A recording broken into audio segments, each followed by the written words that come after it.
Hadi Om, Facebook.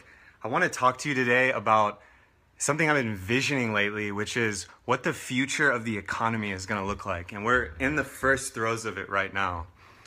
And so you might realize that we are right now in a money market system, and it's largely based on currency or units we use to trade or barter with. So in the future, I'm really confident and excited for the transition potentially away from a currency system and maybe something that I'd like to call sacred economics. So I know this is already an idea out there, and this is a book actually, but I like this idea of applying the word sacred as something where it is holistically valued and people choose human values above the values of systems or impersonal things such as corporations, institutions, and markets.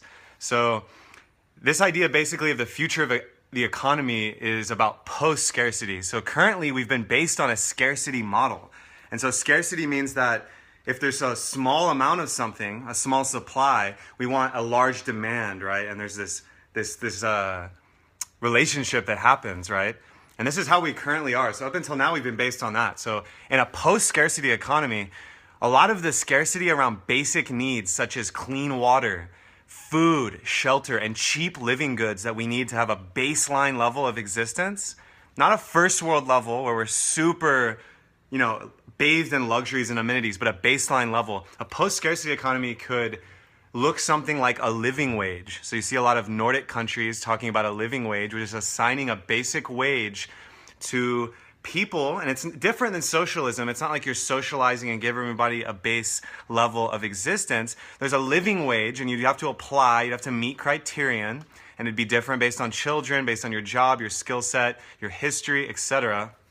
And so basically, an economy like this would be transcending currency to a certain extent. So currency could still exist. You would trade in currency for training, for mentorship, for high-level goods that you might need for your life or your business. But the basic living wage would be taken care of, so you don't have things like people in the service industry putting their kids in daycare and taking on multiple jobs and suffering. So we could transcend that, and I believe we are currently.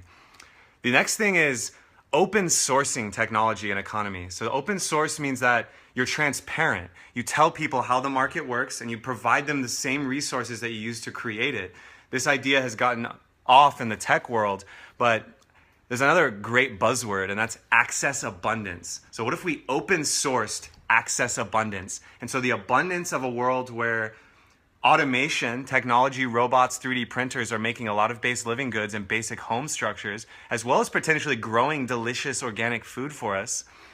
Think Uber or Airbnb for access abundance, or Craigslist, where I need a car today. I don't own a car, but I just need one right now. Well, Uber is already doing that, but imagine that on a deeper level where we could actually have our own vehicles and travel about like that.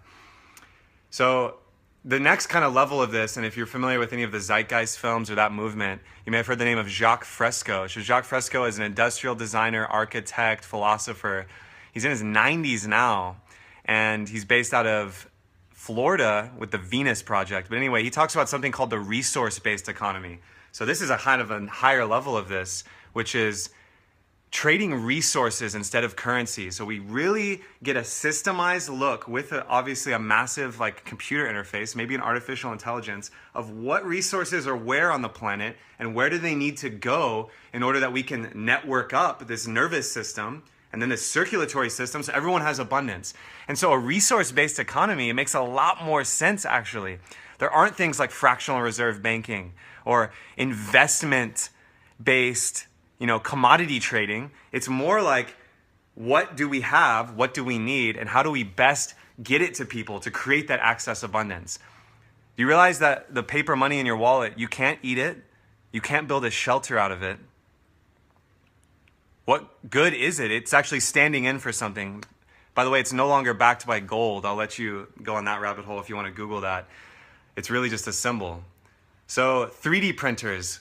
Wow, can you imagine a 3D printer that could be dropped using the base materials around it, clay, granite, silt, sand? It could construct copies of itself, which would then pool the resources and build a house, build a structure, build a power plant, build a water mill. Technology like this is not that far away. Those of us that are in our mid, late 20s, early 30s may live to see this kind of stuff deployed on the surface of the planet in a major way. And so that thought experiment, just think about 3D printers, technology assisted abundance creation, where cheap living goods, clean water, fresh organic food, and structures, basic housing structures, tiny homes, casitas, could be available for everyone. And I mean everyone. Global population is maybe supposed to cap out at 10 billion. This is the UN's prediction for 2050. We're teetering, past 7 billion now. And in the first world, actually birth rates are either at replacement or declining a lot of places. So we're in a really powerful shift here. And being immersed in this economic system and in the entrepreneurial world of monetizing and this kind of sacred economic flow that's happening has got me thinking a lot about this. And so I want to end with the return of the commons. So the commons was this idea that the land, the waters, the air, it's shared, and indigenous peoples deeply understood this. If you listen to Chief Seattle's, Seattle, well, he did serve the goddess, but Chief Seattle's letter to Washington after they asked to buy his land, he speaks in length, and I'll post it in the comments below, but he speaks at length about how we belong to the earth. Buying land, buying the sea and the air is an absurd notion to an indigenous person. And not until the colonizers arrived was this something that anyone would understand, really, the idea of ownership and private property. So the commons is an idea to kind of get past this, and the commons is a space where we own the space together. It's not one person's. There's no deeds or titles. And so the returns of commons would mean less corporations, less government influence, especially on land and resources, more community management. The commons is a community effort. So imagine if your community got together every month and talked about resources and what the community's needs actually were. So the last thing I'll leave you with, and this is interesting, you may be thinking, this is socialism, this is crazy, technology's not there. What about the third world? What about the famine in Africa right now? All of these things. These are very real concerns, and I think people a lot smarter than you or I are actually grappling with them. But we can participate and get into this conversation by realizing that prices will probably drop. The prices for all goods drop in abundance. Luxury items still exist. There are still rare earth materials.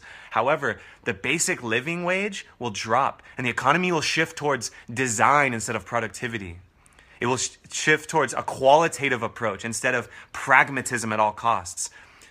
And it'll shift into a connect economy, where your value of connections and your contribution of value is where you're really making your effort and your value worthy to your fellow human beings. I love you all. Have a beautiful day.